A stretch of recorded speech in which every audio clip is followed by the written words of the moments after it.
that opening prayer. Again, a warm welcome to those who have joined us while we were still in prayer. Welcome to today's webinar on online assessments. And we are going to be covering quite a number of things under this particular topic today. So here we are with the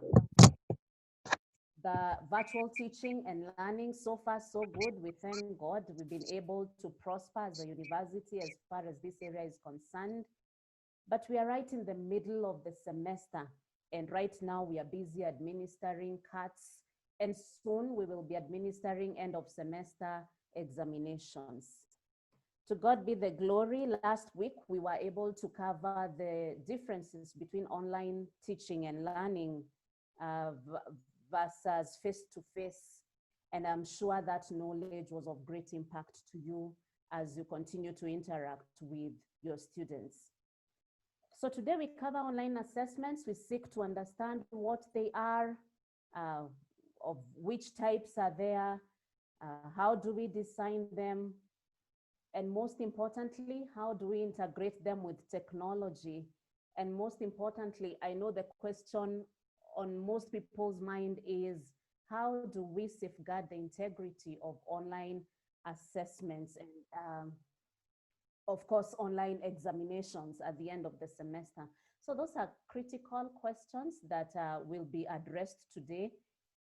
And also to just thank our facilitator, Professor Wambaleka. In the last webinar, there was a question on grading rubrics. And from the response I saw, you did promise to cover that today. I do agree that that's an area that we need to embrace and put the best effort forward to ensure that we utilize very, very effectively. So colleagues, Professor Wambaleka is again our facilitator for today. I wish to introduce him now so that he can take over the session. So for those who are not able to join us last week for the first webinar, Professor Wambaleka is the director of Adventist University of Africa Online, which is located at Ongata Rongai, Nairobi. He specialized in the fields of online education, curriculum and instruction, applied linguistics, and qualitative research. He obtained a PhD in online education from Capella University in the United States of America. He holds 2 doctorates and 2 master's degrees from the USA and 1 additional master's degree from the Philippines. He has worked with online education for 17 years in different capacities, among them online course designer, online course facilitator, director of online instructional design, instructional designer, and now is the director of online education. Currently, he is one of the lead architects of the standards and guidelines for online education as mandated by the Commission on University Education. Additionally, Professor Wambaleka is a prolific author of books and journal articles, some on online education. He has authored and co-authored more than 40 journal articles in national and international peer-reviewed journals, and more than 10 books, including the recent one, Planning and Delivering Quality Online Education, Fear No More. It's a 2020 production. He has also delivered several conference presentations, research seminars, and trainings around the Philippines, the USA, Portugal, Kenya, Ghana, Tanzania, Uganda, Bahamas, Costa Rica, Cambodia, Malaysia, Italy, Singapore, Mexico, which apparently I learned should be Mexico, and Thailand, amongst others. So here we are with an expert in online education matters, and we are really truly thankful, Professor Safari Wambaleka, for getting time to be our facilitator for today. I understand that you are a very, very, very busy and well-sought facilitator. So we take it as a privilege to again welcome you to share with us knowledge on online assessments, and my colleagues are invited to raise any questions on the chat box so that Professor will respond to them at the end of the webinar. So Professor, again, feel very, very warmly welcome. Like I said last week, St. Paul's University is a very warm community, and I hope that you can begin to feel that warmth virtually. So welcome very much. Over to you, Professor. Thank you. Thank you so much, Madam Grace. So it's a privilege and an honor for me to be here again, speaking, sharing a little bit that I think is important to know at this point. Thank you so much for the warm welcome. I definitely feel that, and I felt that last week, and I feel it again today. And thank you, Reverend, for that wonderful prayer that you started with. It's always a blessing to have to start with a prayer. I was mentioning to my ways that the fiber optic that comes university had a damage yesterday in a Rongai city, town, maybe it's town, I think it's not city, it's town. And they are fixing that, Kenneth is fixing that, and so running on a backup plan. So if I get lost, just know that that's what is happening.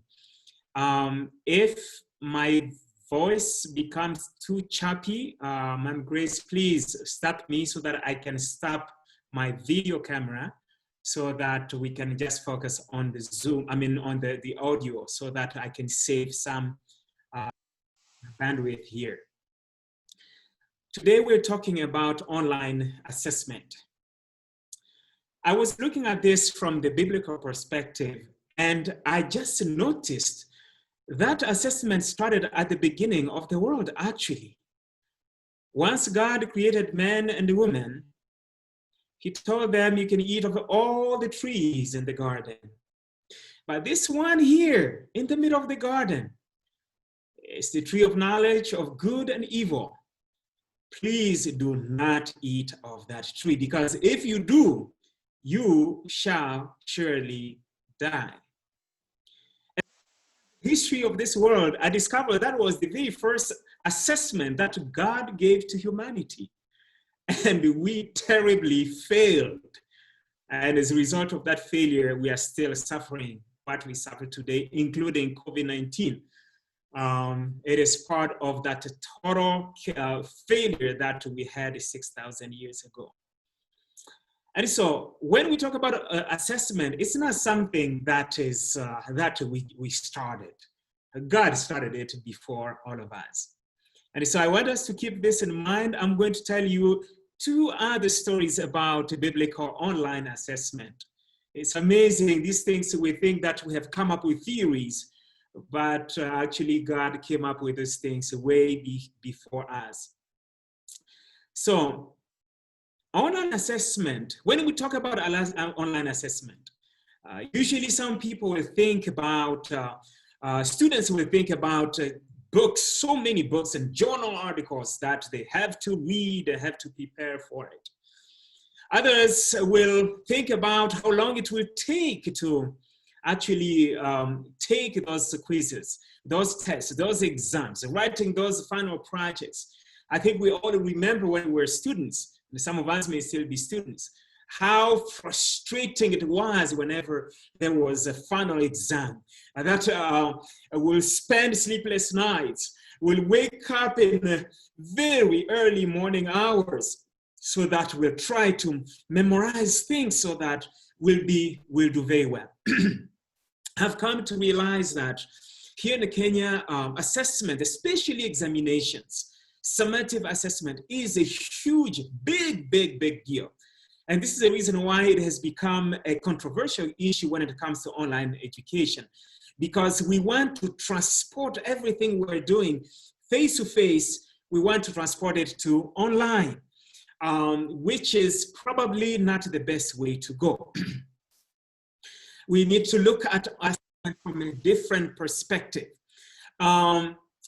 Most importantly, whether students are studying face-to-face or online, they want to graduate. And of course, we tell them, so before you can graduate, you need to show that you actually know what you have learned here. You need to prove that to us. That's why we have to take final exams. We have to take comprehensive exams. We have to write theses, dissertations, defend them, and so on. And the list goes on.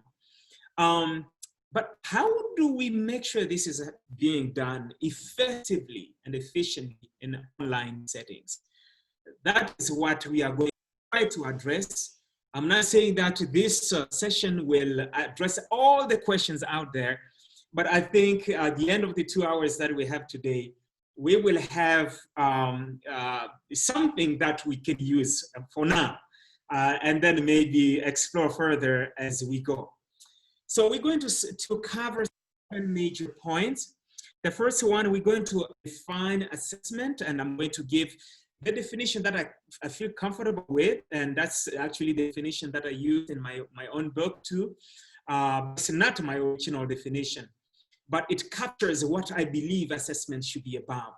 We're going to talk about the importance of assessment, and then types of assessments, designing good assessments. How do we design good assessments for online? How do we implement those assessments? And how do we foster academic honesty or integrity in education? This is the hottest potato in Kenya as far as online education is concerned. In fact, if anybody wants to discredit online education in Kenya, talk about integrity of exams.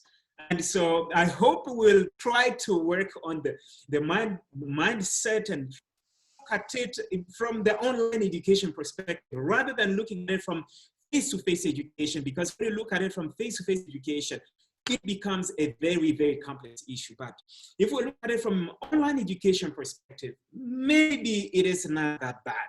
And then we're going to talk briefly about some technology, that, tools that are out there. I'm sure some of them you're already using, that can be used if we really want to continue with this traditional mindset of assessment. Then there's technology that can help us with that. But I'm going to challenge you when we get to that point.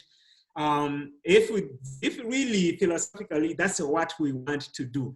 To me, it's a more philosophical issue than it is an educational issue. But let's see how we get to that.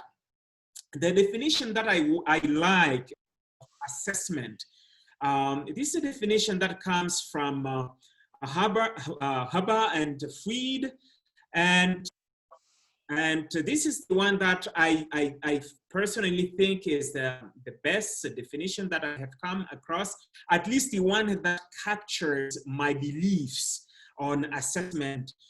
They define assessment as a process, hold on, that it's a process of gathering and discussing, not the process, it's the process of gathering information from multiple and diverse sources. And I have highlighted some words there, and we're going to come back to this, in order to develop a deep understanding of what students know, understand, and can do with their knowledge as a result of their education experiences.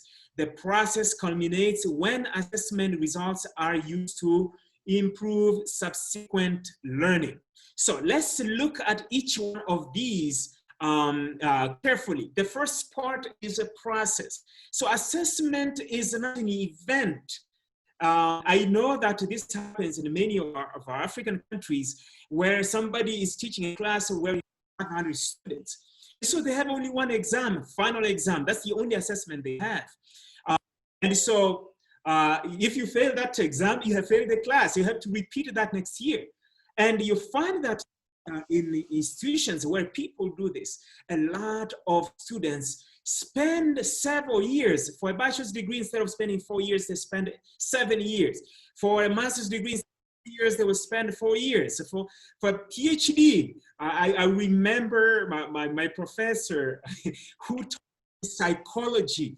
For my first year in the college, in the university, first year, bachelor's degree, He's taught me statistics and psychology from his own books. This man was that smart that he had published his own books, and they were used nationally, and he was very well known nationally. And at that time, he had actually started, he was collecting his data for his doctorate. And I was starting my first year of a bachelor's degree. I want to let you know that because of this mindset of killing people with assessment, I went on to finish my bachelor's degree, 3 master's degrees, and 2 doctorates. And a year later on, then he finished his doctorate. That he had already been writing his dissertation when I started my first year of bachelor's degree. Why? Because people in that country do not assessment as a process. Assessment is a process. It's not one event. We do not just give a final exam and say we have assessed the students. It's a process. We need to continuously assess the students so that if they fail in the end, we have evidence that they have consistently been failing. If they pass, they have been progressively passing the different assessment. The other point is multiple and diverse sources. So we do not just give final exams. We don't just give only papers. We have to have papers and maybe final exams, maybe midterm exam, mid-semester exam, maybe reading reports. We're talking about university here. Maybe reading reports, maybe projects, maybe team projects, maybe case studies. We have to have multiple sources. This is for the students to be able to prove from multiple sources that they know, they have understood what is happening. Also, different students have different learning styles, so we are able to cater to the different needs. Just to give you an example, I was traumatized in elementary school, grade 4, when I was asked to memorize something. And of course, it was a poetry, and we had to recite that the next day. And for some reason, I forgot. I just didn't take it seriously. You know, I didn't take it seriously. And the next day, everybody comes, they have memorized, some have done a perfect job. And me, I have only one sentence that I kind of memorized when I was reading in class, when I discovered that I had forgotten that.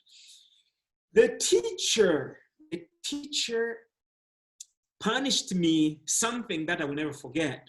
And that was a grade 4. Now I'm a grown-up man, but I still remember. The punishment was so severe that I hated memorizing things. And from that time on, if you ask me to memorize, it just doesn't work at all. I like to work on comprehension things. I want to work on hands-on things, designing new things based on knowledge. Those are the things that work for me.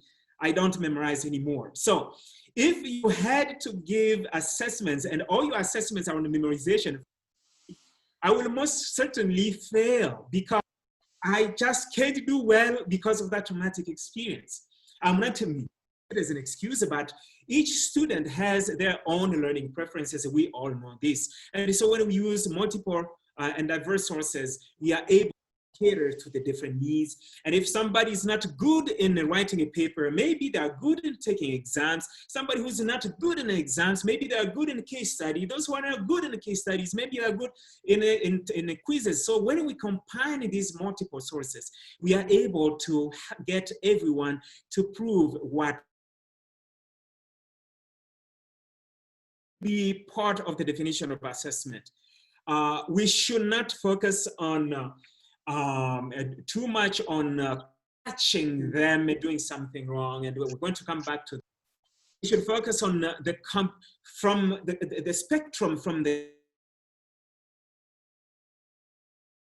what they have learned. We all remember Bloom's taxonomy. Can they remember what they heard? And can they apply what they have learned in this class? Can they solve a problem locally, solve a problem in solve a problem in their university, solve a problem of their life? Can they utilize that knowledge? Because as I think we mentioned last week, a lot of things have become obsolete, things that were taught, and they were taught the same way 50 years ago. We are still teaching the same thing and teaching it the same way today. And that's why students will graduate with a bachelor's degree, master's degree, and they are asked to do something, solve a little problem in the community, in their and they cannot do that. Why? Because the information, the itself was just on memorization, on the comprehension. It did not move people to mastery. We need to move people to the highest level, which is the application. I mean, the creation, the synthesis, the evaluation, the top levels of in Bloom's taxonomy. The other point that was in the definition was the ongoing learning improvement. I take this one very seriously. Briefly, this one last week, that the bottom line, as far as the assessment and giving feedback is concerned, as far as I'm concerned, students submit the next assignment, I make sure that they have received feedback on the previous assignment. If it's a weekly basis of my class for online class, I make sure by Monday, the following Monday, I have given feedback by the time they start the new week, because the new week will be a new module. And so I want that they have already feedback so that they do not make the same mistake that they made before. So if I give assessments, I give 10 different types of assessments, 3 case studies, 1 final paper, excuse me, and 1 final exam, and 2 reading reports, and 3 team projects. And I never give any feedback to my students until 2 months after the course is over. I have basically broken this rule of the definition, which is part of the definition of online assessment. The feedback needs to come timely, in a timely manner, and it has to help to guide the student not to make the same mistake, so that the student can progressively improve on what they are doing. So when we look at this definition, I see 4 main points of the philosophy of online education. The first one is we need to know that online education is learner-centered, not teacher-centered. It is a common trend in face-to-face courses that classes are teacher-centered. Professors, in fact, this is the reason why even in CUE, we are required a number of hours face-to-face. You have to prove that you have gotten 45, 48 hours for a 3-credit course. If you ask students maybe to go and do some project in the community as part of the course, that will, because education is heavily, the face-to-face education is heavily teacher-centered. So they feel, people feel that if the teacher is not there, the learners are not learning. I'm not saying that the teacher should disappear, but can learning happen without the presence, physical presence of the teacher? So, and that's what you'll find happening in online education. The second one, when we are online, focus not on memorizing, because if we are focused on memorizing, chances are we are going to use true and false, multiple choice, and matching questions. It is true that when you have a huge class of class, you have no choice but to use those things. But if you have a normal size of the class, we need to focus on higher order of thinking skills like analyzing, synthesizing, and creating, than focusing on students memorizing and repeating everything to us that they learned from us. That is not the purpose of online education. The other point is This is something that we got from the Europeans. You find this happening here on the continent of Africa and also in some Asian countries that are using British, French systems where you are known as the better if the majority of the students fail your class. If 75% of students fail your class, everybody says you are the best professor. You can really make 75% of people fail your class. That is not a mindset of online education. In fact, it's not a mindset of any education, because teaching is supposed to be the activity of an individual guiding the learner to be successful in the learning journey. It is not about catch and scare my students so that they will respect me. That kind of respect, I don't need it. I want the kind of respect where a student will say, when I started the class, I saw that it was impossible. But because of your support, because of your help, I now can explain the same thing to other people. That's the kind of respect I want to get from the students. Not the kind of respect where they say, oh, no, that one, you dead. You never pass that class, and he doesn't care, and she doesn't care, has no heart. And the students will start making even new names for us. Online education is about supporting the learning process of the students. I'm not saying that we should make things just simple for the students and just make it easy. You don't do anything and then you pass the class. That is not definition of online education as we defined online education last week. The last one, we are not called to ask students to reproduce their learned knowledge to us, which is directly related to memorizing. We are expected to help our students, to guide our students, to generate solutions to problems using new knowledge. And this is the reason why I like case studies. I like essay questions. I like papers, research papers. I like things like that that will help students to utilize the knowledge that they have acquired and take it to use it and try to reflect on their environment or maybe their future career. How can I utilize this information that from this class? That's the kind of assessment that we will want to see in online education. So why is assessment important? It helps us to understand how much our students know. Because if we don't assess them, we want to know how much they know and how much they don't know and where the gaps are. It helps us to find where the gaps are for the different students. Sometimes you give a test or something, activity, and you find that there was something that was missing.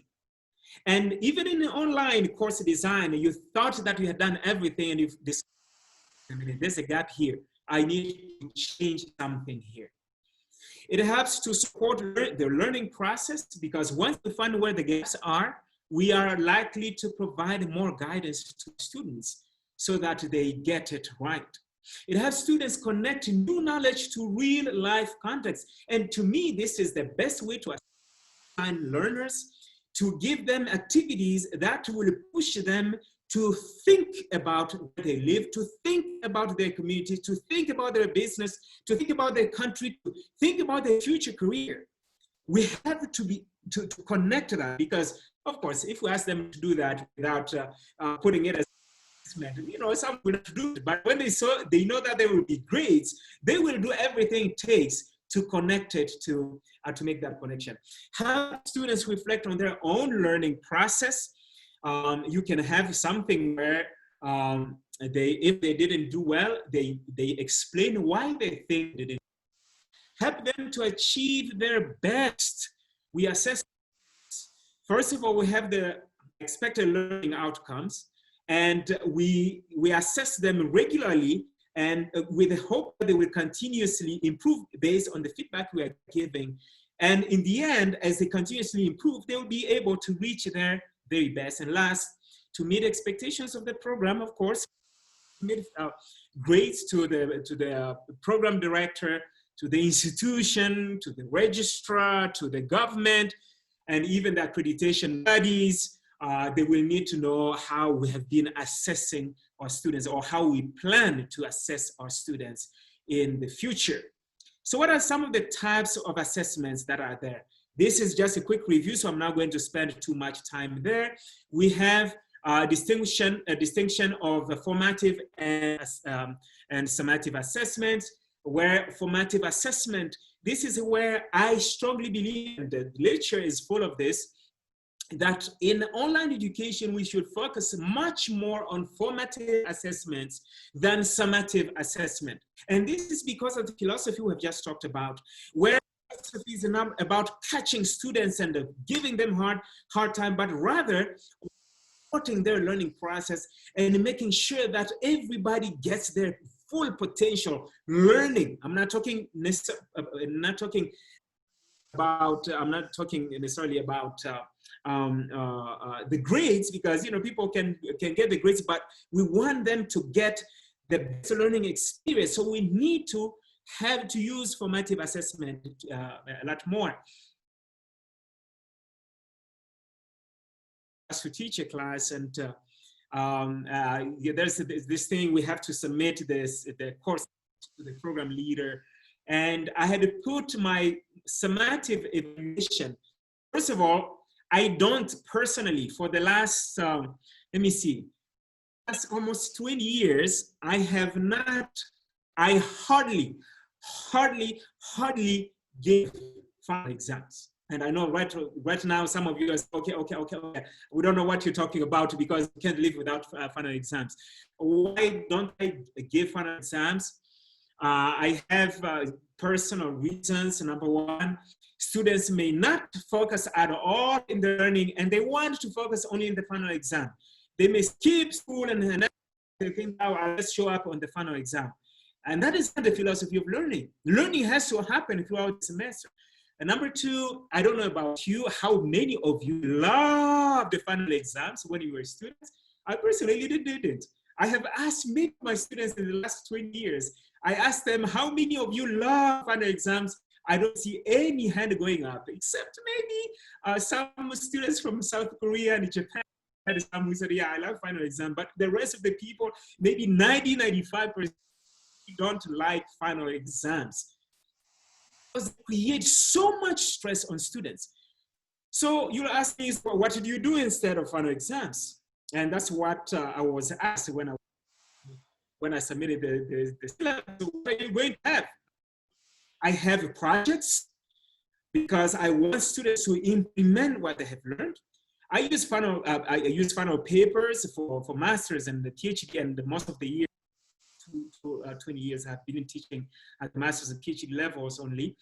And so they have research papers, because a PhD student is supposed to produce knowledge. And so it should be, and in all the courses for PhD, we make sure that whatever paper they submit in my class is at the level of, I'm not saying that they should publish it, but if you get an A on a paper in my class, it's a paper ready for publication. Why do I push for that? Research has proven that students who finish their PhD without ever publishing an article, they are very likely never to publish for the rest of their life. And so helping build those skills while they are learning the content, and there's many different classes, they are much more likely. I've seen many of my master's students also publishing while they're doing their master's degree, because they are digging deeper, not focusing on memorization. If you can produce something, and that is Bloom's taxonomy that you'll find there, if you are able to create something using the new knowledge, that means the comprehension level is already automatically covered. You don't need to spend too much time on that. I know that some classes, like fundamental classes, we still really have to focus on the comprehension. Amy Costa says introduction to this and that. That is a class where you really want to remember the concepts and so on. But other than those courses, it's nice to have students dig much deeper. So that's it. I do not Personally, don't believe too much on in the final exams, but now I have learned to give an exam. I just give it 15% towards the final grade, so that it's not too scary.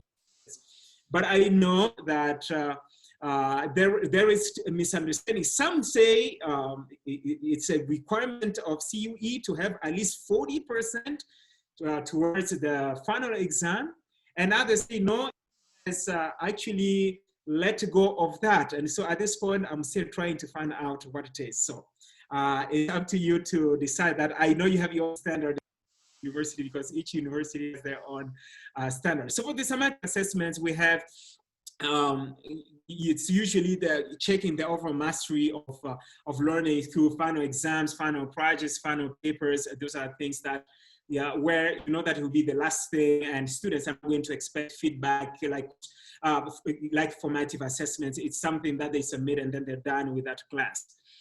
The other thing, we find objective assessments where students have only one answer, like true, false, multiple choice, fill in the blank and matching, while we have some subjective or alternative. There are also performance assessments, and you'll find them all in this category where we have essay questions, projects, threaded discussions for online classes, presentations, research papers, case studies, reading reports, and the list goes on. You know what you have been doing.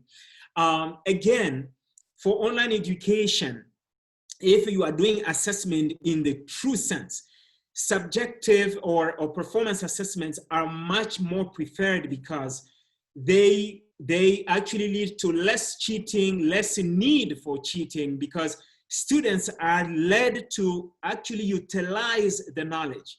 I know some of you will say, oh, well, but they can ask somebody else to write the paper for them, or do the project for them, and do the case analysis for them. Well, that will not really happen if the instructions were well prepared. It may still happen at the same level as the face-to-face courses, but not necessarily that is something that would be unique to online education. So when we have performance assessments, subjective assessment, alternative assessments, we must make sure that they go with accompanying grading rubrics and clear instructions. With the face-to-face, and I mentioned this last week, with the face-to-face, we know that classes, we know that we will still have time to talk to the students during the year, so we don't feel like we have to give everything up front. But with the online education, students will not see us unless they make an appointment for a virtual appointment. So by default, we need to let them know exactly what we expect, how everything will be graded, and what the instructions step by step we will do.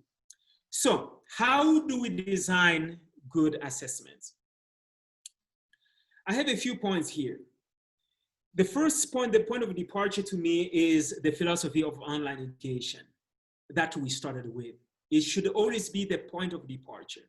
We should keep in mind that when we are assessing students online, we are not doing in the same way to show that we are the strongest men, strongest women, in the strongest professors in the world. That mindset needs to change when we go online. Assessment, we should be taken as a way to continuously support the student process and try to find the areas where they're struggling so that we can provide better guidance. Because remember, an online facilitator is a guide on the side of the student learning. The facilitator is not a sage on the stage as we are in face-to-face classes. We are guides on the side. So if that's what we are, we should have assessments that will help us to continuously support and guide the student so that each student can reach their full potential. Principle, we need to use a variety of assessments. We talked about that earlier. Don't use only one. We need to think about the required time to complete each assessment. You have my children moved to online education last March. They are both in high school, and I remember one being given, I think, was it 200 questions to answer in 1 hour? I mean, seriously, what do you expect from these children? Thank God some of the teachers who are doing this are attending our certification program right now. I hope they will change this kind of practice, because that's not best practice. We need to think about it. Is there enough time? Will students get enough time to complete this? If it's an exam that you're going to have online and you want each student to write 5 pages, and then you ask them to do that in 30 minutes, that's just not enough to actually have a deep reflection and produce 5 pages of content. We need to think about time for objective assessment. If you're going to have multiple choice and true and false, it's not ideal to give something like a quiz of 10 questions and give 2 hours for that. It's not ideal. We may want to actually limit that time. When we limit it, like right now, for those who are in our courses in the certification program, they have quiz for each module, and it's 10 questions each, and we give 10 minutes, because we know that 10 minutes in one question, one question per minute is really doable. And the other reason why we do this is that students will not have time to actually look at their notes or cheat on things like that, because they have a time limitation. If they have to find the answer to the book in the book, if they had not read the book earlier, they will not be able to find those answers on time. And so we limit that time. Students' technical skills. Sometimes people give assessments, and these assessments require that students use software that is not even being used by the university. Students have never been given orientation. In this case, the facilitator needs to provide the orientation. They need to factor that in. In our case, for example, during this emergency remote teaching period of our university, we know that although all our students basically had fairly good internet connection, but we know some of them were struggling, that sometimes were disconnected. And so we couldn't force them to say, okay, we're going to have this exam, it will be 1 hour, everybody must finish in 1 hour. If it's an exam that could have been done in 1 hour face-to-face, personally, I gave 2 hours instead of 1 hour, so that in case a student, internet went wrong, the student could still finish, because they are given a little bit more time than gotten if they were face-to-face.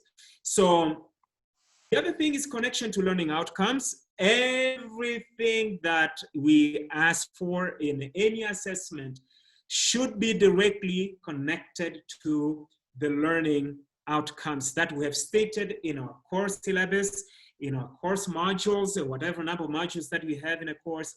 All the assessments should have a clear connection to those learning outcomes. In fact, I have gone to the extent that personally, and this is a practice I started about a few years ago, that, and this is some people call it alignment matrix. I think some of you have heard that.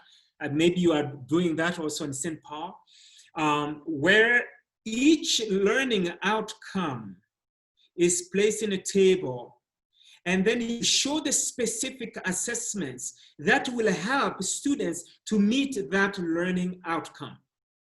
Some of the assessments, one assessment may cover several outcomes, and sometimes you have several assessments meeting one outcome, but it's important to actually map that and say, okay, are all the learning outcomes covered? Because we know that if we don't assess something, the students may not necessarily take it seriously. When we have that in the assessment, and the assessment is linked to the learning outcomes, that guarantees us that indeed the students are going to that learning outcome. We need to have a clear instructions and grading rubrics. And somebody asked a question last week, So should we let the students know this up front? The answer is yes. From the very first day, if you take your classes from us here online, you'll find that we have a folder in Moodle. We have a folder on top. On top, we have a folder that has all the grading rubrics for each class. Each class has a folder for resources, and within that resources folder, we have a subfolder that is for grading rubric. So that students know from day one what is expected from them, you see that, and how to make sure that they meet each one of those requirements. This is much more needed for master's and PhD students because these are working students. They are working full-time jobs and they have limited time. And to be able to see all the requirements from the first day, they are able to plan ahead and make sure that they are going to meet the expectation of the course so that they can pass it. Some of the assignments may be things that they can even work on earlier, 2, 3 weeks, 4 weeks ahead of the schedule, so that they save some time. There is nothing wrong with that, because in the end, they will have everything submitted on time because they started working early. The last one, we need to use both the individual assessments. Team assessments help students to learn from one another and actually correct each other and each other's knowledge where they may have not mastered something. When they are working on team projects, the others are able to some things to their classmates. So not only individual assessments, but also team projects, but also not team projects, but also individual assessments. So what are some of the things you need to keep in mind for effective instructions? By the way, a lot of what I'm talking about here comes from one of the chapters of my book. So a lot of these things are there actually. The instructions must be clear. Why? Because you will not be there to explain those instructions. Everybody who reads the instructions and is taking your class should be able to read it once, max, and they understand everything that you want from them. It has to be precise. The instructions must be complete so that everybody who follows it will have the likelihood to get it right because they are complete instructions. And I mentioned this last week that they should be sequential, having a long paragraph or 3 paragraphs of instructions. It's nice to have number 1, number 2, number 3, 4, or phase 1, phase 2, phase 3. It makes it easier because the students can even just print that paper and just cross it off. Done with that, they cross it off, they go to the next one and cross it off. And this sequence should be logical, that, you know, as they go through it, it is the logical way of preparing an assignment. It must be done with students' anticipation. What is it that the students will expect from me that I need to add here? What will they need? If they are going to use a software, which one is the easiest software that is made, hopefully free, that they don't have? What other things do they need to know before this? Who should they contact before this? So you need to ask yourself, if I were the student taking this class and I had to complete this assessment, this project, what would I need? And try to write those instructions there. You need to write the instructions with consideration of students' academic level. One of the certification courses that started this week here at our university, I was guiding the designer and he had designed the capstone project that was just a mountain, something that can take like 5-10 hours. I said, no, I want a capstone project that can take maximum 1 hour because these are certificate courses. They are not academic courses that people are taking. This went on back and forth until we finally found something that is doable, that is that people can understand within their academic level. We want to make it extremely easy that students will be like, okay, this waste of my time, but we don't make it also extremely hard that they say this is a mission impossible. And when they know that it's mission impossible, they are going to do it for them because they don't want to fail. It needs to be done. Effective instructions are written with consideration of students' technology and competency, technical competencies. Asking them if they are, let's say, students who are majoring in education, bachelors of education, and you ask them to create videos that are quality of Hollywood. I mean, something's wrong with those instructions. Will it be good for them to know the skills? Yes, but is that something that we really need for somebody to become a teacher in elementary school or high school? No, it's not. Therefore, we are asking them things that are beyond their technology and technical competencies. First of all, they will have to buy new software, which is not required for somebody to finish a bachelor's degree in education. The last one, it needs to be done with expected learning outcomes in mind, which we have just mentioned on the previous slide. We must make sure that this is done in a direct connection, connection to the learning outcomes, expected learning outcomes that we have in the syllabus, and in each module we have different learning outcomes. Anything that we assess is linked to that. I want to thank our IT person who remembered to record. I just remembered only now, so thank you so much for remembering that. Now I have an illustration here, just a simple one. And just to show you how clear, straightforward it could be. So here I'm asking people to attend the webinar on online assessment, that is you, and after write down 10 best online assessment strategies. After that, write down 5 challenges of assessing students online in St. Paul. After that, propose at least 2 solutions to each of the 5 challenges. And after that, share your work with 2 teammates. Compile a list of the best online assessment strategies, 5 challenges, and 10 solutions to the 5 challenges. And after that, get your team to submit your work in Microsoft Word by 5 p.m. on Friday. I mean, if I give you this as your assignment, all of you are going to get it. First of all, it is directly related to what we have talked about. The instructions are clearly written down. They are numbered. You don't get to the next one before you get to the previous one. It is basically one builds on the next one. It is so clear, and it is directly linked to what was discussed in the webinar. And I have both the individual part, which is number 4, or number 1 to 4, and then I have the team aspect of the same assignment, which is 5, 6, and so right there, it's clear. Incorporates the content, is directly linked to learning outcomes. It has both the individual aspect and the group aspect. Not that all of them must have both individual and team, but in this case, I had that. The next one is grading rubrics.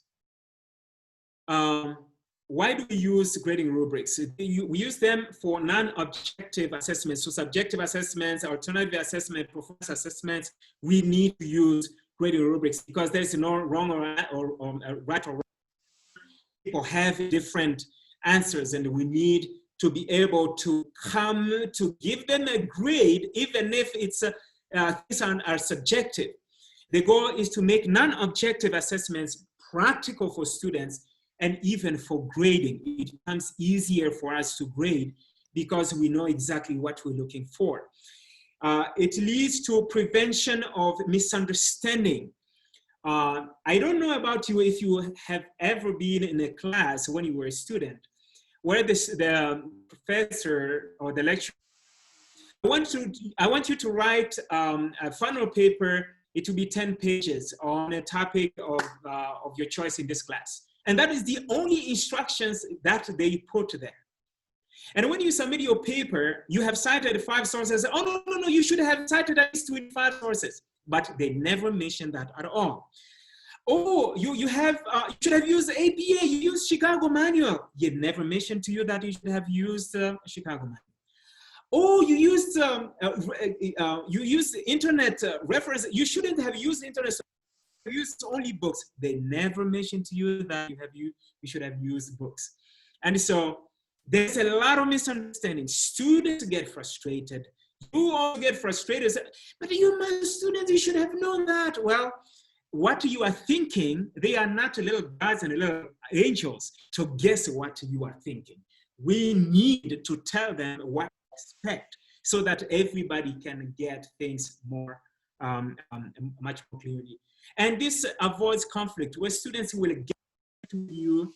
And in the world we're living in today, you find even students shooting their lecturers. We don't want something like that. Let's just prevent it from happening. Everybody be happy. Students know exactly what to expect, how long it is, what is the minimum page numbers, when it will be due, what kind of format we need, is it going to be APA, what kind of materials, if you need the books only or journal articles only, how old should, if we care about how old the references should be, so what is the age, the cutoff age, do we use to allow the use of the first person, I and me and us and we, or do we want just to be neutral? Do we care about plagiarism at all? Do we care about grammar? We need to make it clear to the students. And we have different types. We have analytic grading rubrics, we have developmental ones, and holistic ones, and checklists. And we're going to look at an example on the next slide.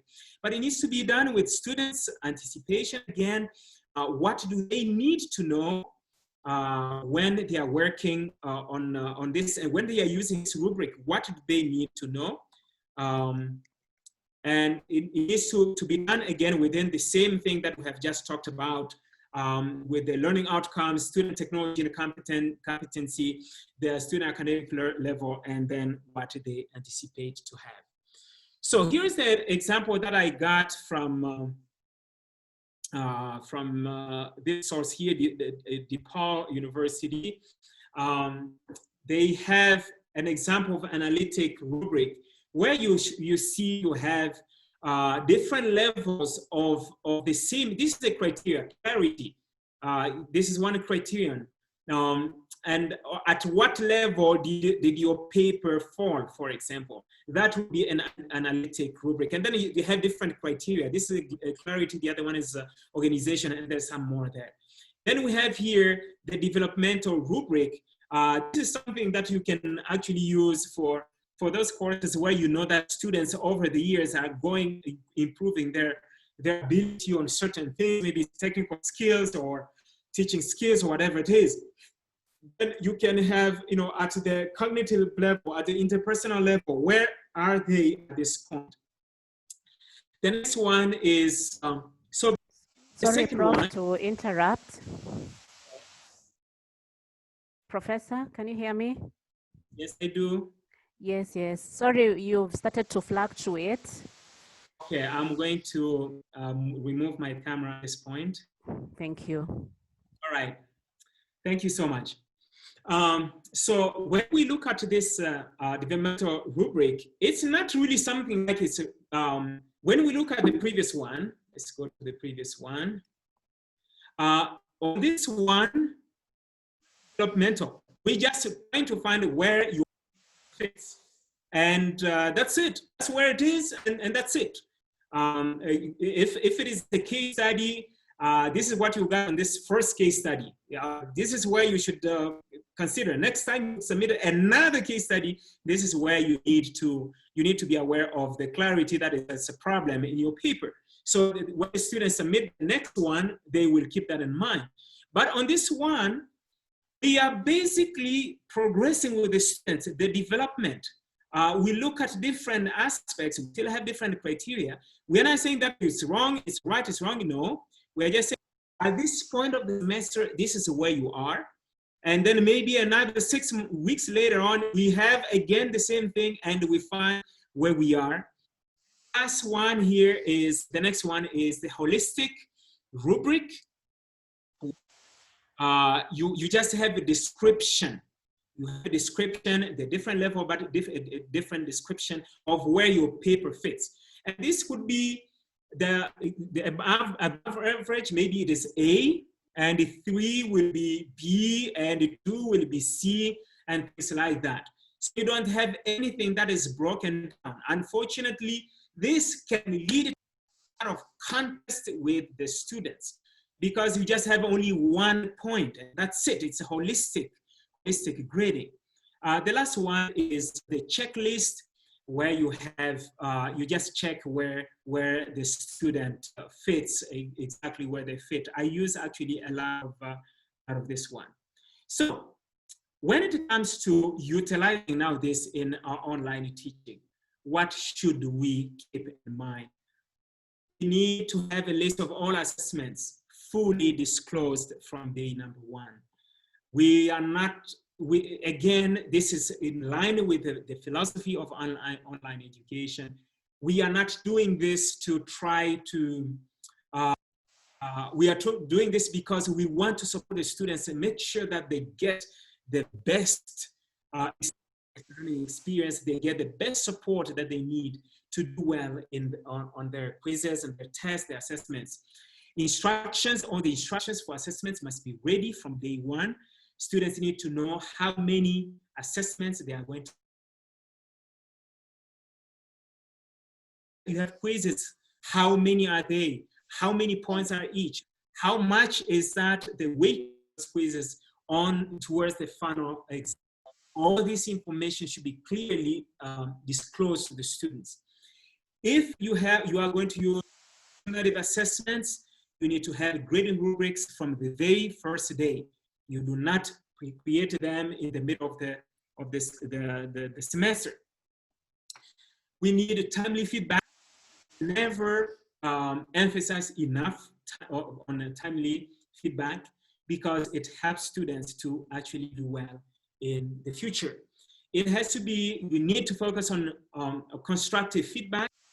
Constructive feedback in the sense that it will help students to continuously improve because you show them where they did not do well and where they did well. Of course, we need to show them where they did well and where they didn't do well, and preferably how they can improve what they did.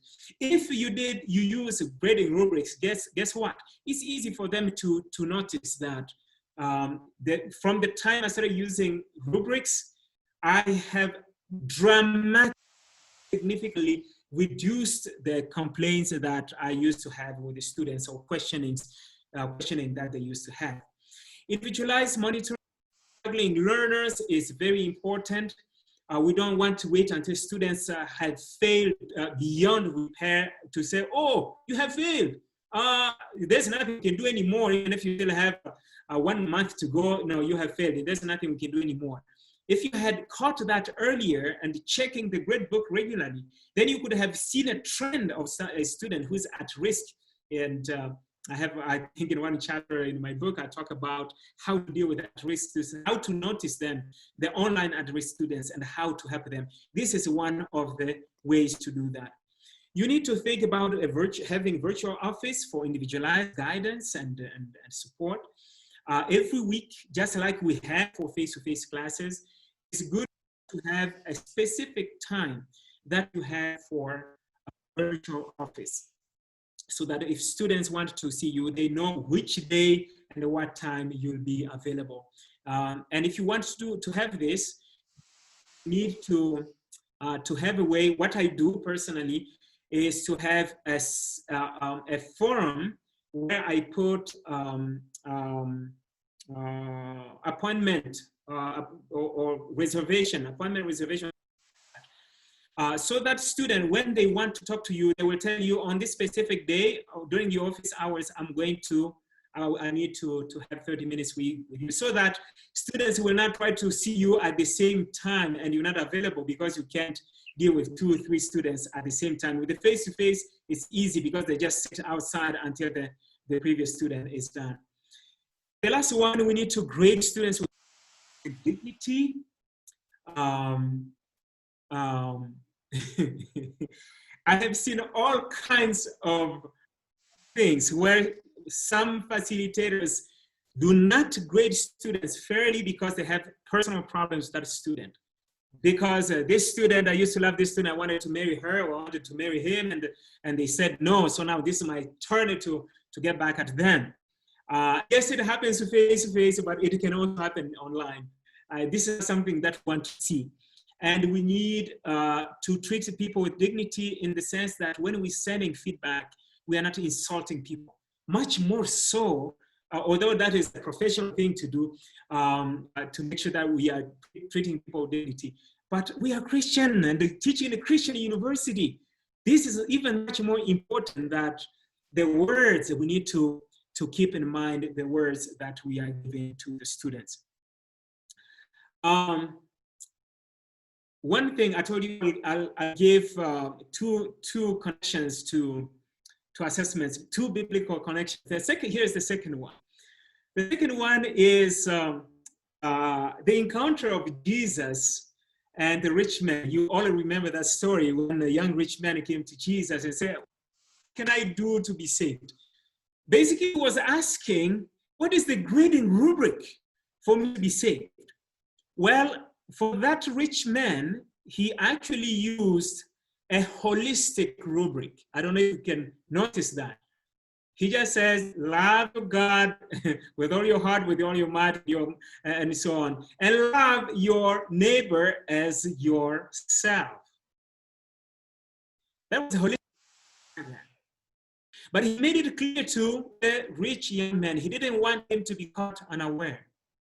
And then later on, he went to something specific. And that is, and this time I'm going to get it from here. It is found, let me see if I can find this here. It's in the book of Matthew, actually. It's in the book of Matthew, chapter 25, I think. Let me go there. I think it's verse 35. Yes. 34, it says, I'm going to read it to you if you have your Bibles. I know you do because you have gadgets. Just read it later on. It's interesting. I was thinking about when I was preparing this presentation, and I discovered that actually Jesus used an analytic rubric here. It starts on verse 34, Matthew 25. And the king will say to those on his right, come, you who are blessed by my Father, take your inheritance, the kingdom prepared for you since the creation of the world. And it starts, now here is the analytic rubric that Jesus is giving on verse 35. For I was hungry and you gave me something to eat. That is one criterion. The next one, I was thirsty and you gave me something to drink. That's the second one. The third one, I was a stranger and you invited me in. The next criterion, I needed clothes and you clothed me. And the next one, I was sick and you looked after me. And the next one, I was in prison and you visited me. Jesus is giving a list of his analytic rubric, exactly what will be the evaluation. And he's not waiting until the last day to say, oh, this is what I'm going to evaluate. Oh, but we didn't know that. No. One of us has this information today. And so, again, this assessment thing is not something that started with us. Jesus and God have been using this. So what are the best practices to foster academic honesty and here the integrity, as we were talking about it earlier? We need to train train the child in the way he or she should go. And we know the rest of that verse in the book of Proverbs.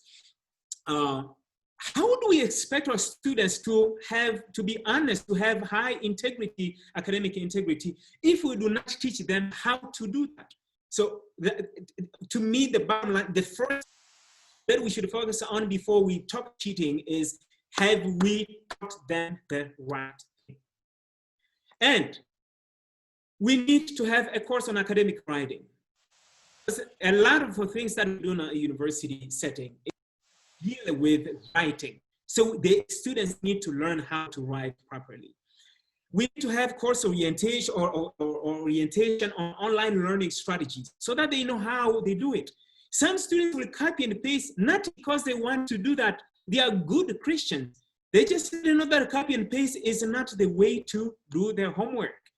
And so we need to give them orientation, how you study online. Now that you know how to study face-to-face, we need also to teach you how to study online. And there are different things that need to be covered there. I cover some of these things in my book. We need to train them in, we need to use technology when necessary. Technology for plagiarism checker. We use this, and I'm going to talk about that on the next slide. So let me just skip this for now. And we need to use also technology for to catch cheating, to prevent cheating. We may think about oral exam. For oral exam, we can either have full oral exams so that we can see the students and they can give that, but this is a difficult task if you have 30, 50, 100 students in your class, because each one you'll have to spend maybe 30 minutes for that. Or you can have impromptu follow-up activity. When you feel a student may have not been the one who did the exam, you just call the student, since a lot of WhatsApp here. And actually, if you're going to have something like this, you need to let them know up front that you will have impromptu follow-up calls. You may, and so that everybody knows that if you call, that means it's, that's what is going to happen. That is another way to prevent this academic dishonesty. It is a good thing to use team projects and hands-on projects. These students don't have less tendency to cheat on this because they will use the materials, open book exams and things like that. They know that the materials are there. You are not trying to get them to reproduce the materials to you, but what you are asking them is to actually utilize what they have learned and improve it through the project, the solutions they're generating, to show that they know what they have learned. The other thing is to focus more on high thinking assessments, and we talked about this earlier, because it's harder for students when you have a final exam and you say, okay, suppose that you were this and this and this and this, how would you solve this problem? You know, it's a lot for a student like that to cheat with another one, because they will each have to come up with their sentences and explanations. And so you are able to prevent that. Using practice quizzes with low grade weight. I mentioned this, I use practice quizzes for courses that require students to remember, especially introductory courses. And I want them to remember this, and I want them to practice. And so when I use this, I tell them, you can take this quiz up to 3 times. For those who are doing our certification courses right now, they get unlimited number of practice, of attempts. Why? Because the whole purpose of these quizzes is just to practice, to scaffold the information. It's not for me to try to catch not getting things right. It's to help them reinforce their learning. And that's why I will put very little weight, because, you know, first of all, they are going to have multiple chance. And number 2, as they take these quizzes, they get used to not cheating, because they know that they can take this as many times as they want. And it's a drilling in them and the mindset that I should not cheat, I can do this. And so by the time the final exam comes, you know, they're kind of already used to doing things on their own, that it doesn't easily come to them, especially with the prayer that comes in also from the good Christian facilitators. So now, the last one is the technology in online assessment. What should we do What should we keep in mind? Three things that I want to highlight here. The first one is the plagiarism checker. We have Turnitin. It's possible you have that one also. There's so Grammarly. These are software that are very commonly used. And when we use a plagiarism checker software, please let's not use that, again, linking to the philosophy of online education. Let's not use that to try to police our students. The primary focus should not be about policing our students. It should be about supporting our students. This is the reason why if you get Turnitin in your university, it should be integrated in your learning management system so that students can submit the draft in the software, download the report, and see where they didn't do well. And once they fix it, they have the chance to still fix it. After fixing it, now they submit the final one. And so at that point, the software has helped them to learn because it's a learning tool. It's not primarily a policing tool, although many people use it as a policing tool to catch the bad guys who are plagiarizing. It's not be the primary role of a plagiarism checker software. That it should be a learning tool where students go, they submit, they download the report themselves, and they are able to see that, oh, so this is, oh, this paragraph, oh, I forgot to put the direct quotes, or I forgot to cite this person properly. Let me put that before I submit the actual assignment. The next one is exam monitoring. This is what the one I was talking about earlier, that is, to me, it's a mindset and it's a philosophical question. It's not a technical issue. There's no technical issue here because now we have the software. I have listed a few of them there. What these do, some of these software packages, when the student opens the examination, for example, it will lock them from everything that is on that computer. They cannot open any document, they cannot do anything until they have submitted.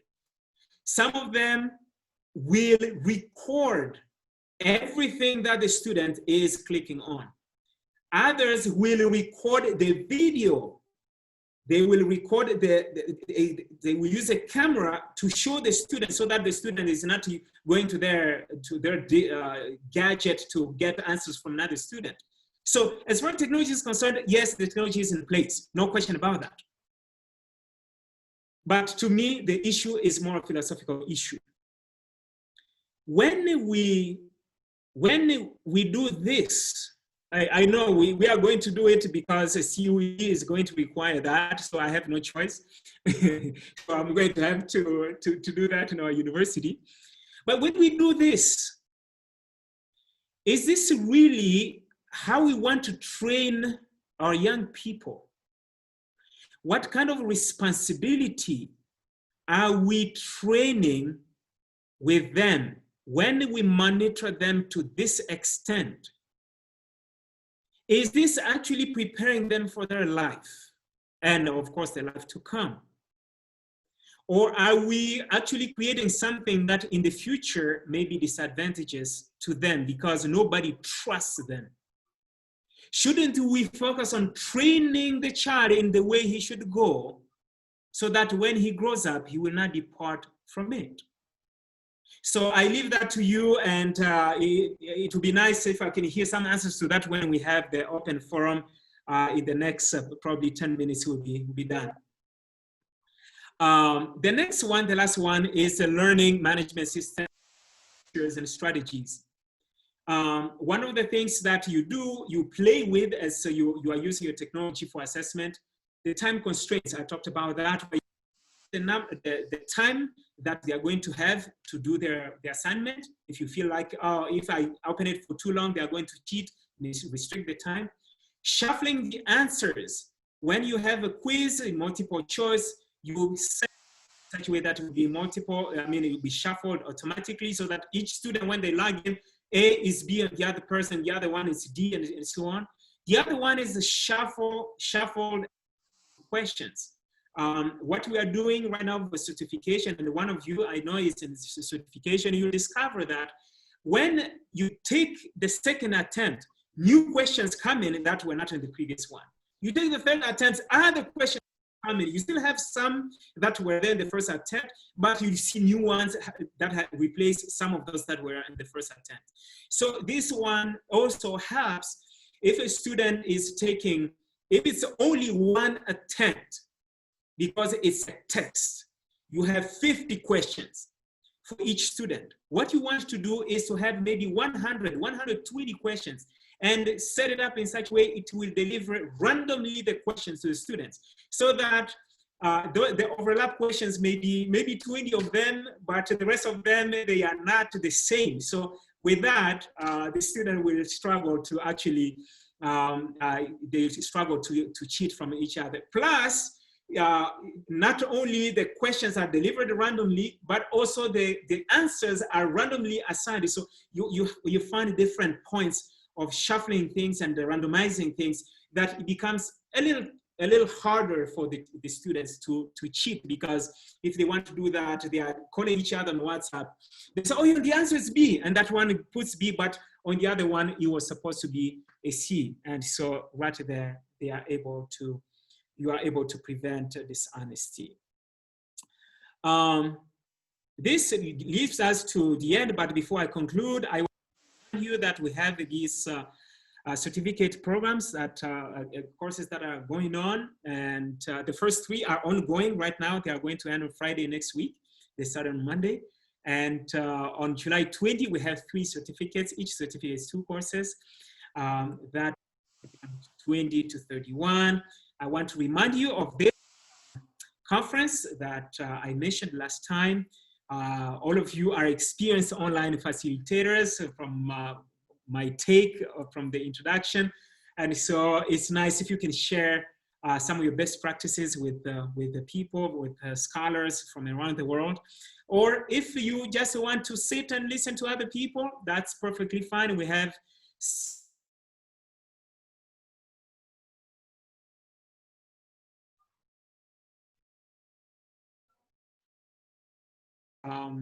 I know them all personally. And so if you want to join, please go to that website. And I know some of you have joined my platform on Facebook. If you have not, and you are really, really interested in education, please consider that online educators platform. Just look for that on Facebook. Just click join, and I'll approve that before I sleep tonight, so that you can receive information on a daily basis, something very, very practical. And you remember this book, and I mentioned to you that it is now on Amazon. And this week, Amazon should start also printing the same book.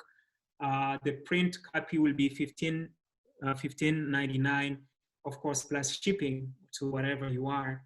But the Kindle reader is available. People are already downloading that, so you can get that copy. If you want the PDF file, then you get it from my website. But in conclusion, online assessment is about supporting learning, not making it impossible. If any of us on this platform has been using assessments to punish students, to give them a hard time, to get back at them, to show off, to show that you are the toughest teacher, I think that is not the Christian spirit. The Christian spirit is to support the student, guide the student. I'm not saying 3 points. I'm definitely against that, but support the student as much as possible so that they can learn. Next one, a variety of assessments support the different learning styles and different aspects of the class. And so we should not use only one type of assessment. And this also leads to believe that we should not have more students online than we can handle also face-to-face classes, because if we have way too many students, you end up just using objective assessments so that they can grade themselves. Because you will not, it's impossible for you to grade 200 students in one class, and then you're teaching 7 classes in a year. It's impossible. So you end up just using multiple choice. And so it should be a policy of the university, a cap on the number of students that should be in an online class if we want quality. If we don't care about quality, that's a different story. The last one, grading and feedback must be fair, must be timely, and must be constructive. Because that is really the bottom line of assessment. If it's not fair, that's against the biblical principles, and most likely people are going to complain, and sometimes it can even rise to lawsuit. If it is not timely, it's not going to help the students at all. So what's the point of even giving a lot of assessments? And if it's you don't have constructive feedback, then the students are now going to learn from the mistakes that they made before. They will not know where they got it wrong and how they should improve on that. And with this, I want to thank you so much. At this point, I'm open to questions and comments. Back to you, Ma'am Grace. Thank you so much, Professor. We are truly, truly grateful for a very insightful session. This is just proof that every day is a learning day, and for real, at a personal level, I have picked so much that is even new information to me, and I can say the same of my colleagues. So we are really, really grateful for taking us through that wonderful session. Colleagues, today we seem to have ample time to allow for many questions, but before we get there, kindly allow me to first apologize for the sound, the buzzing sound that kept popping up. It was because of people joining. And then we also wish to apologize to our colleagues who have been unable to join. I have been on my phone trying to assist people to get on the webinar, but we have promised to make this available since it is recorded. So Professor, while you were at it, I did pick a few issues on the chat box before we allow members here to unmute on their end and ask their questions. There was an issue on our students and their understanding of what assessments are.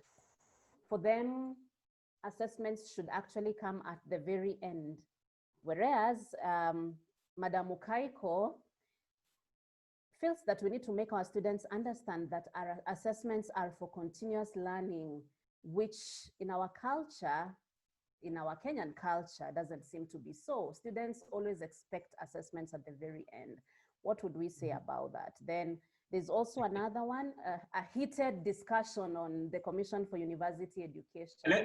Let's take one at a time. One by one? Great. Oh, okay, yeah, that's fine. yeah. Okay, carry on. Okay, first of all, on the buzzing sound, the participants don't hear that. It's only the host that hears that, and I intentionally did that so that we know who's coming and who's leaving.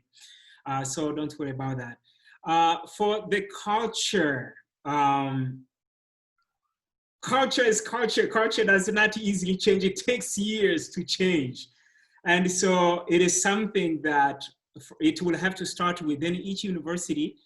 If you get to a level where you believe that, oh, we should change this culture, then Ma'am Gracie will be in the front line of changing that culture. Can it happen? Can it change? Yes, it can change, but it's not something that will change overnight. It won't. If people believe that we have to get 80% has to be summative assessment, and now here you are changing this, it's not something that's going to happen overnight. But with all the webinars that you have been giving, and as new learning happens, and maybe more and more people start to become convinced with that. Maybe if the final exam has always been 60%, maybe you can change it first to 50%, and next year to 40%, until it is at the level where it's not the majority. Because when you say the final exam is 80%, it's 70%, and everybody knows that if I fail that, I failed the whole class.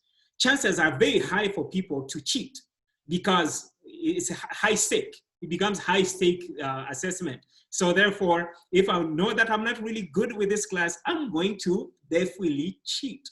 But if I have multiple ways to prove my understanding, and I get feedback, regular feedback, how to improve on things that I'm doing, then it will not be I will not have too much tendency. I will not be drawn too much to to cheating, because it's not high stake.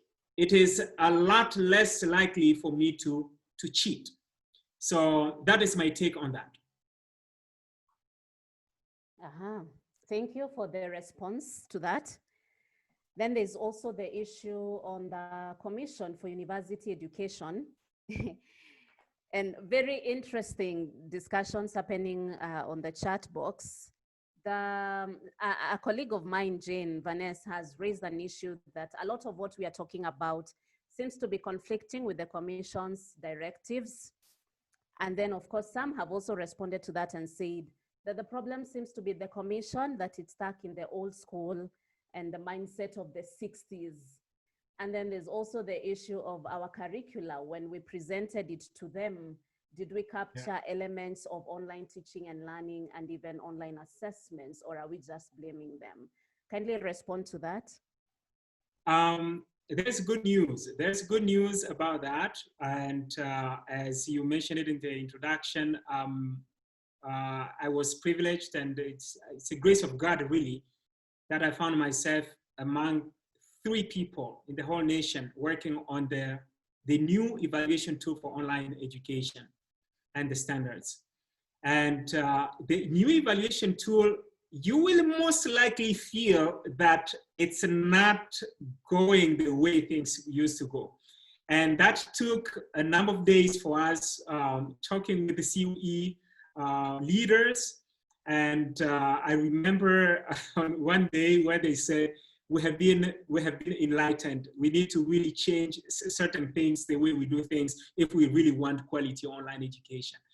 So you will find it is true that we have not unplugged everything totally from the past, but you'll find that we have, with the new tool, when it's finally out, you'll find that it's much more aligned with what we're talking about today, where there's more flexibility, and we understand that we are more of supporting the learning than trying to catch students who are not doing well. So for that person, I would say just wait until the tool is out. I'm sure once it's official, they are going to send it to all the directors of ODEL, and Grace is going to receive that. And so that question, I think it will take a different form when you receive a copy of that evaluation tool. Thank you, Prof. I see a lot of appreciation messages again, people just thanking you for a wonderful session. It was very empowering. I can see my colleagues appreciate all that. So we do have a session for Q&A. Kindly, if you have a question now, you do have a chance to unmute on your end and ask Professor the question. We still have a little bit more time to do that. So kindly unmute and go right ahead. The first person can go.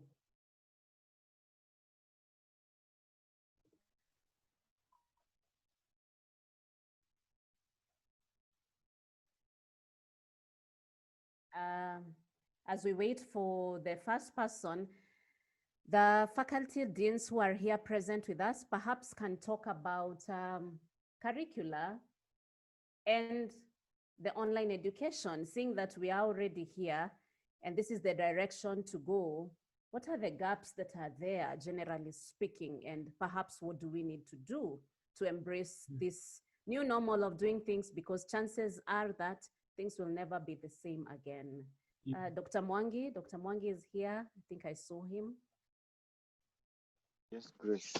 Good afternoon, everyone, and good afternoon, Prof. Thank you for the presentation. I think answering that question, I would answer it 2 ways. One, as Prof said the last time, we were doing emergency online education, and that's what we are doing right now. And one of the things I think I was privileged also to attend the CUE workshop on online education, which Prof was referring to. And one of the things they mentioned, and I think was discussed to some extent, although maybe not agreed totally, is that the universities needed to have written to the commission to indicate how they are going to handle. And I think also CUE wrote to universities to indicate how they are handling the teaching and learning online. I think that's the first thing on the policies and laws perspective. The second aspect in my thinking is with regard to the reviews that we are going to do with curricula, which we are doing. There's the self-assessment reports, which we are doing. I think one of the things we need to consider is also incorporate those different learning modes, including online learning, and more importantly, on the questions of assessment. Because largely sometimes we blame CUE, in my opinion, and I think after learning a lot I've seen, we blame them, but yet some of the things it's us. I know there are questions of peer reviewers, for example, insisting that for this program, the assessment must be this or the other. But I think it's up upon us to look, we may maneuver around, maybe certain courses that we know within that program that are supposed to be practical oriented. We ensure that the assessment is perhaps the weighting is much more on the formative as opposed to the summative. I think as Prof said, these are cultural issues, even amongst the other universities and CUE and peers. It's an issue of trying to change where we can, and those of us who have advantages of attending such fora, also presenting our cases so that all of us are together in that. Thank you. Thank you. Thank you so much. I just wanted to thank you so much. They're very, very well stated. I just want to add something to what you said. I want to expand on it a little bit. And this is something that you will see in the evaluation tool from the new one. Most likely you'll see it. Of the practical aspect of the classes or programs that require practical learning. That is something that you need to start working on immediately, because it is one of those things that were just a big debate. We all believe that simply because we're offering online classes, it doesn't mean that we should exclude those practicum.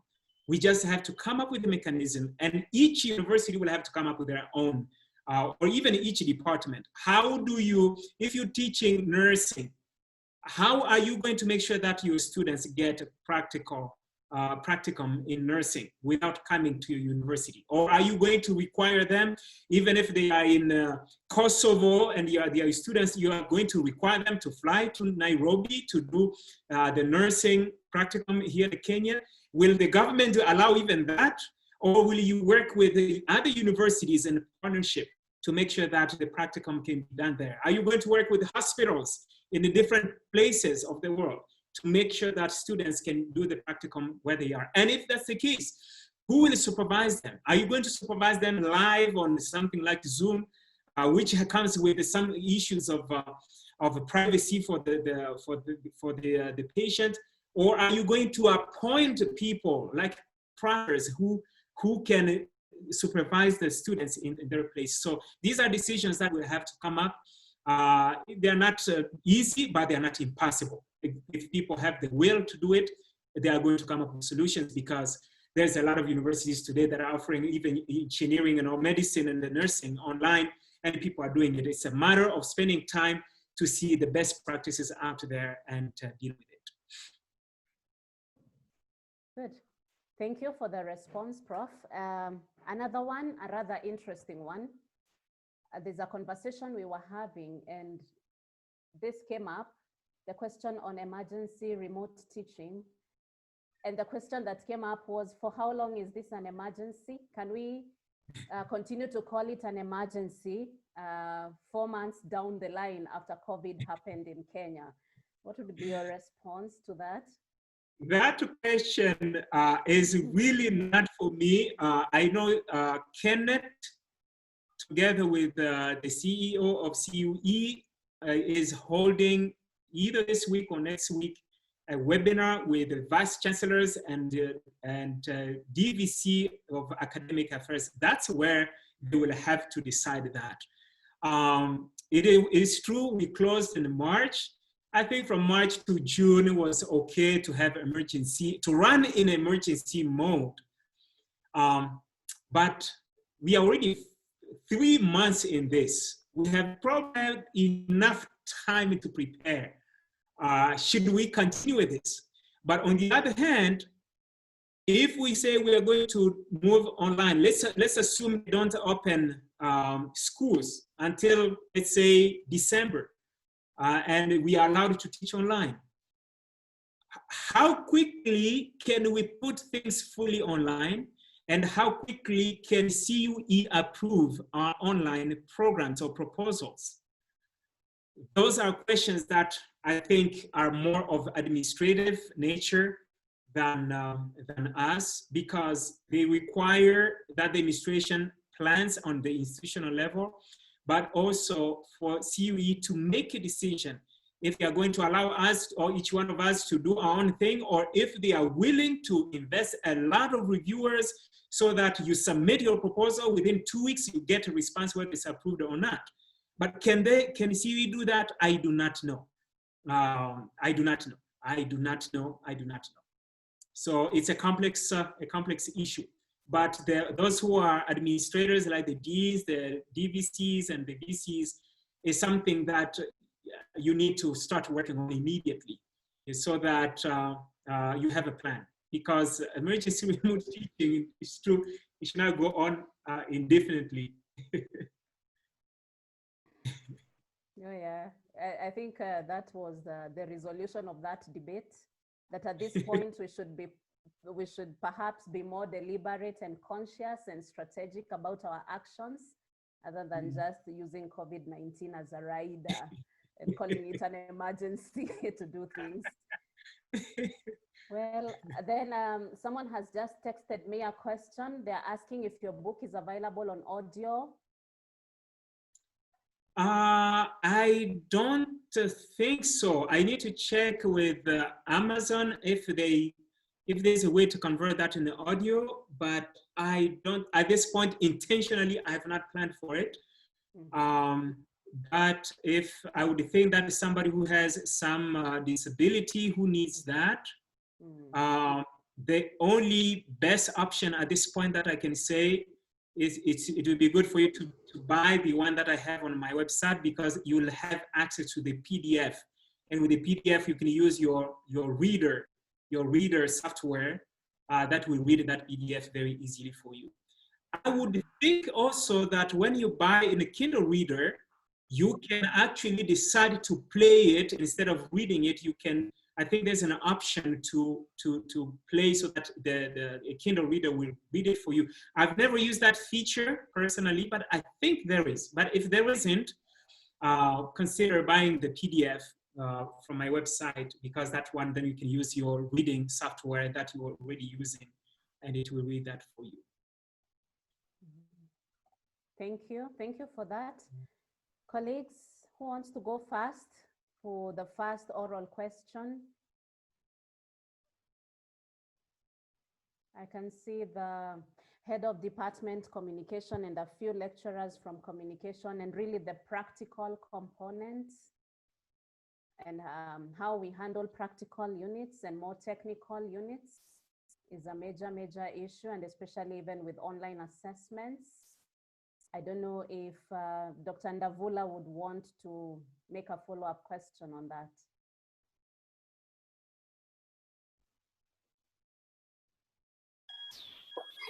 Yeah, thank you, Grace. I'm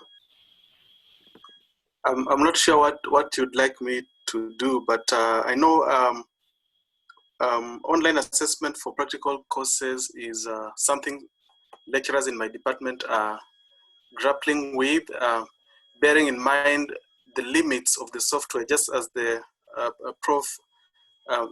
Safari has said.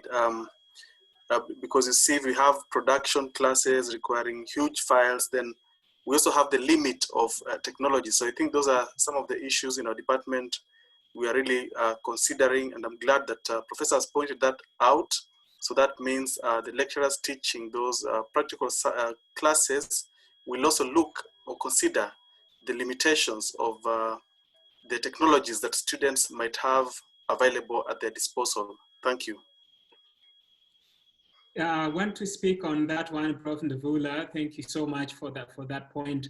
And this is where I think we're talking about this some other time, that we need the full support of the administration. because when we move online, there will definitely be expenses that we don't deal with face-to-face classes, traditional classes, or something like that, production. I mean, personally, because I'm not in the field, I wouldn't even have thought about it. I'm the director of ODEL, as it's called here. But that's not something that I have thought about, because we don't have that specific program here. And I know that it will require a lot of money to get that kind of like equipment. And even if the university has that, the students who are going to take this online, if they are only here in Kenya, or they are in Congo or in Zimbabwe, will their internet connection, is it reliable enough to help them send those materials, to submit that to their lecturers? Those are questions that have to be discussed before we get excited about moving online. Those courses that require practicums and or expensive equipment, or things, technology that students don't have, those are questions that have to be discussed in the department and in the school before people move forward. And even the technology that will be needed, do we have the money for that? Before people spend too much time designing the courses, those questions need to be addressed. Okay, so those are practical units. How about say theological courses? I know at a university there's also a bit of that. The theological courses and the online teaching of the same, and even online assessments. I know that has been an issue to some extent. I don't know, I can see the head of department, Dr. Kivinji here, if he has something to say about it, perhaps he can also guide us. But that has always been an issue, including online teaching and learning of theological courses. What would be your response? Yes, so let me try to respond to that, and then my colleague can add that, because he is an expert in theology.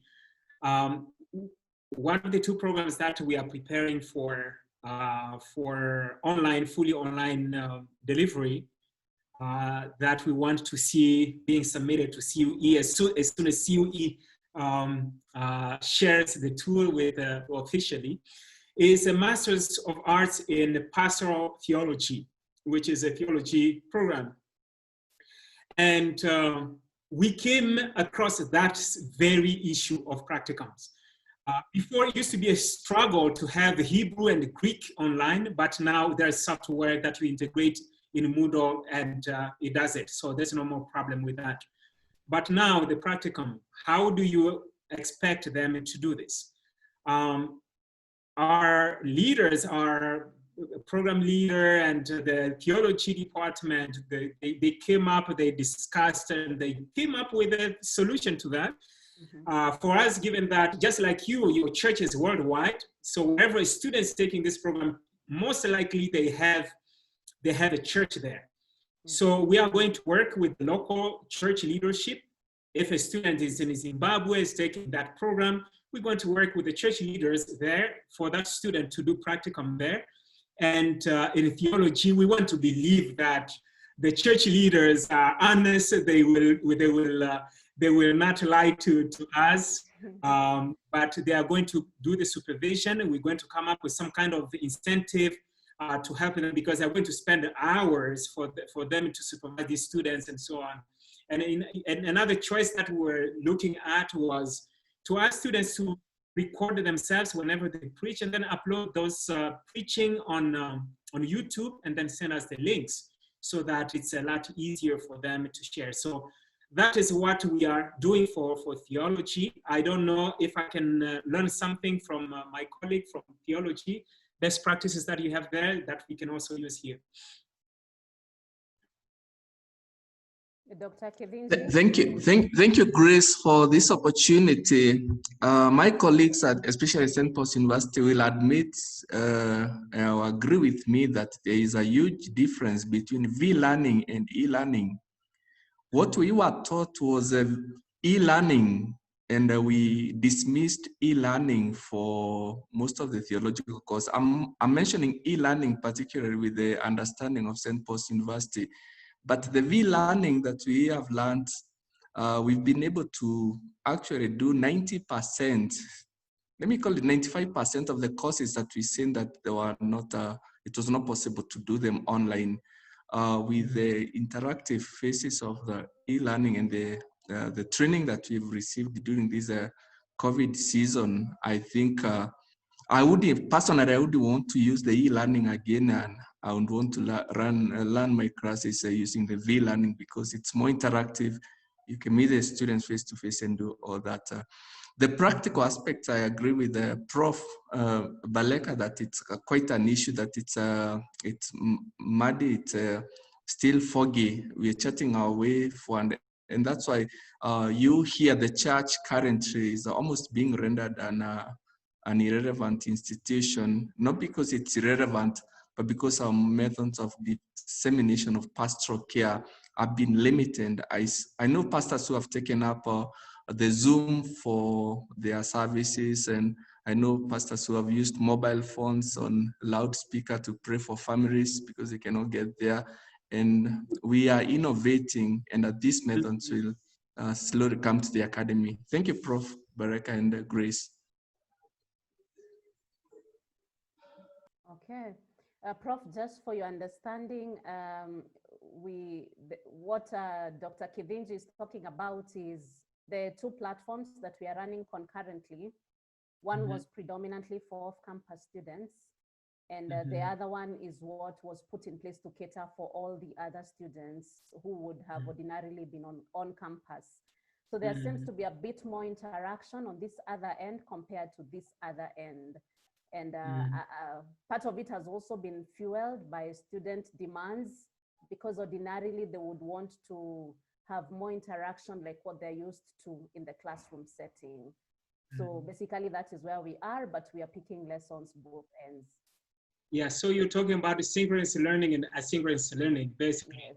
Yes. So I would assume that using Google Meet or whatever other platform to have live sessions, right? Yes.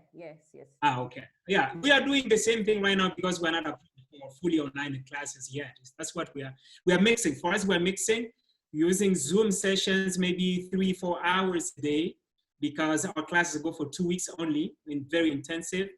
And so we do some sessions virtually, and then the rest we do it online because we are not yet approved by CUE to offer fully online classes. But the challenge where some people have faced, I don't know if you face that though, is that when you have live sessions, some students cannot attend because the internet just can't work, but maybe your students are different. But yes, I totally understand. And this comes to what we're talking about. It's about the philosophy. What do we really want to achieve?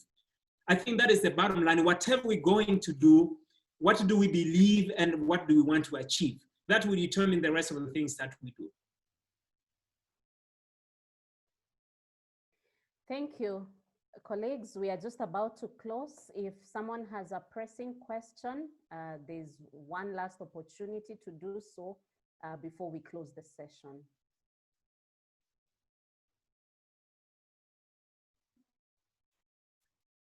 I would ask a question while other people are looking for that. I still want to hear from my colleagues on this platform.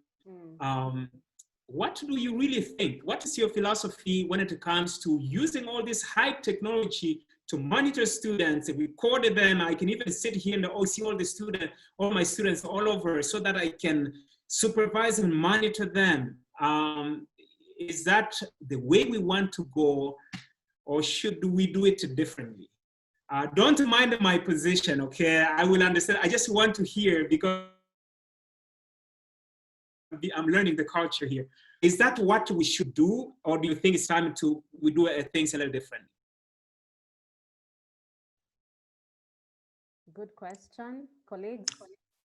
Prof, I think our universities are infiltrated with the students who are not students, and that crop of people is not yet over. Until, and I don't know when, we can achieve universities with interested learners. People have come to the university to read and to search for knowledge and to discover, but we still have a large section, I may be generalizing, for students who are here for certificates, for promotions, for self-actualization, and all those prestiges that come with the academia. But we still have quite a high number of students who are students. And for this, I agree with you that we don't have to monitor them. We don't have to police them. We need to develop a culture where students discover knowledge even beyond what the teacher, the direction the teacher is taking. That would be my submission. Thank you. Thank you, sir. Thank you very much.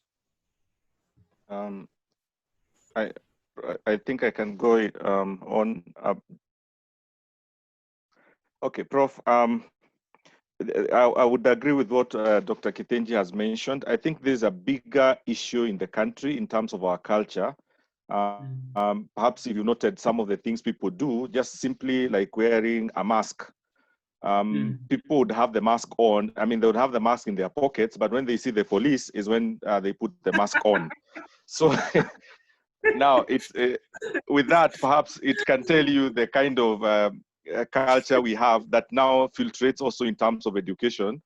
So I guess that's why even the debate with regard to the online tools for policing people, so to speak. But I agree with you. I think there's a bit which, as educators, we need to come in and help people to see the whole essence of education is not the question of examination. It's just a question of learning.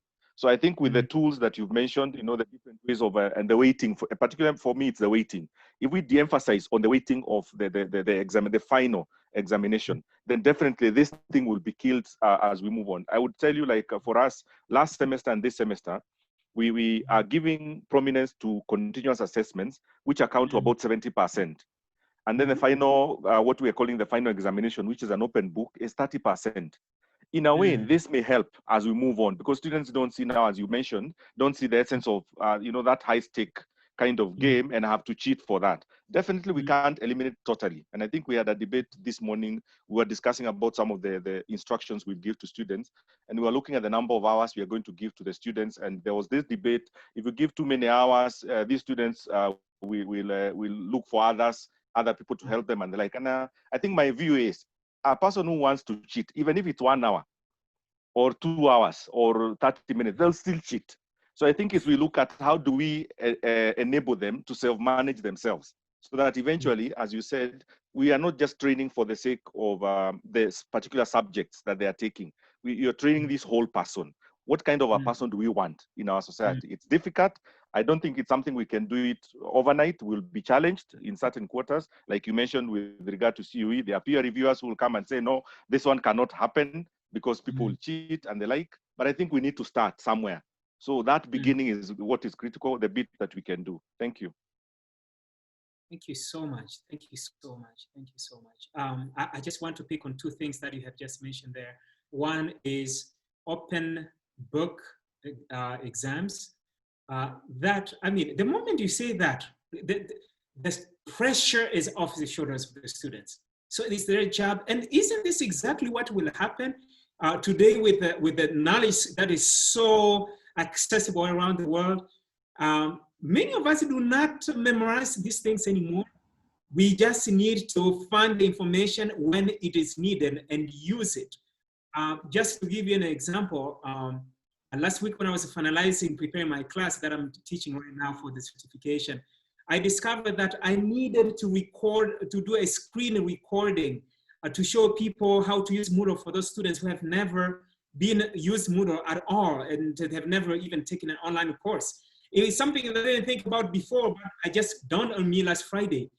And I had never used screen recording. What did I do? I didn't call the IT because I know they're busy. I just went to YouTube and I started looking for the information. And before I knew it, I had recorded that. And if that's the case, then an open book exam makes perfect sense. Students should be able to find the information and use it to address the questions that we have for them.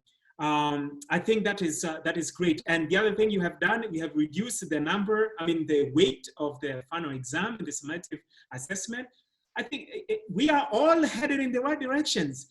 direction. If we all continue doing this, I think very soon we will all together, because nobody can change the culture alone. We have to work on it together. I think eventually we will build the confidence in our students. And the other thing, sometimes we seem to be too tough on online education. We have cheating in face-to-face classes. Of course we do. And every year students come up with the new methods for cheating in the face-to-face classes. So if we have to hold online education at a high standard for teaching or academic integrity, we need to hold it the same for face-to-face classes so that we promote integrity in both settings. Wonderful responses. Indeed, culture change is called for. Right from when we were doing national examinations, you'd have police officers with AK-47 rifles. And they're there to take care of that situation. So really, it's historical. But wow. Here we are, and things are getting better. Good. I think it's time for us to sum up, but without looking at this comment from Professor Gatumu. And he's just wondering why we used to attend face-to-face classes at night, while the same is now being done very well online. So you can see there is some conversion right there. And the students feel the same way, that online education is a lot more convenient for them. So colleagues, I think we've come to the end of our webinar today. I think we have overshot our time by a few minutes, but it was for a good, worthy cause. So allow me to request Madam Okaiko to pass a vote of thanks to our facilitator, and then I will request Kennedy. I don't know if you're still here, Kennedy Waweru, to close for us with the word of prayer. And thank you so much, colleagues, for making time to attend this webinar. I am sure you have found it very, very beneficial. And for sure, these are conversations that we will continue to have as we cement them to be part of our systems in order to better our operations. Thank you very much, Professor Safari. As we wait for Madam Okaiko to pass the vote of thanks, from me, I am truly grateful that you have been part of this process. I am sure we will forever remember that this really did make an impact in our online teaching and learning. Thank you. Thank you.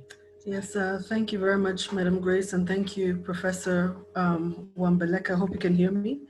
Thank you so much for your trainings. I attended both, and it's just really, really exciting to be part of this forum and to see your passion, and even to see that even today, a lot of what you've said just has triggered a lot of very key conversation points and helped us think about what we're doing and how we can help our students to be the people that God has created them to be. So thank you very much. I think the take home for me has been the student-focused teaching and learning, and just thinking about how can we help them to go with some things, like a takeaway even, you know. They come to us in our classes, we train them, we give them something that they can go with, but at the end of the day, yes, we'll assess them, but when they go to the job, they're not going to show a grade, they're going to show what they can actually do. And this is very important, that the assessment is helping them to do something. So just want to really, really thank you for sharing, and thank you for giving of your time, and thank you for giving of your heart, and even the connection to the Word of God and how He is the first assessor. That's also important. And even that one day He will assess us, isn't it? So thank you so much for that connection as well. So without redoing your training, thank you very much. We're very grateful, and we hope we'll also interact later post-COVID. Thank you. Thank you so much. Kennedy, you can close for us with the word of prayer. Thank you, Grace. I hope you can hear me. Yes, we can. Yes. Yes. Okay, let's believe and pray. Our dear Heavenly Father, we want to thank you this hour of the day because of your grace that has been sufficient for us. Indeed, Lord, your word has said that you will lead us in the way that we should go, and that we should not be like the horse or the mule that has no understanding. Thank you, Father, because you have made a way for us, even at St. Paul's University, in this time of crisis, and even in the way forward, you're giving us a way in which we should walk in. You have continued to shift our thoughts and our perspective concerning teaching and learning online. And we bless your name for this. Thank you because of Professor Safari, and even the opportunity that you have given us that we may sit at his feet and even learn from what he has done and his experience. We want to speak a blessing upon his life and upon the works of his hands. The Lord, you shall continue to use him as a vessel of honor to the glory and honor of your name. And now, Lord, we are praying for St. Paul's University, that this institution that is called by your name, that Father, you are going to continue to steer it and to guide it into the future to the glory and honor of your name. We bless you, we honor you. Even as we live, Lord, dismiss us with your blessings. This is our prayer of faith. In Jesus' name we pray. Amen. Amen. Thank you, Professor. I forgot to say thank you about the instrumentals. Please, you can do that one more time as we leave. Oh. Thank you. All right.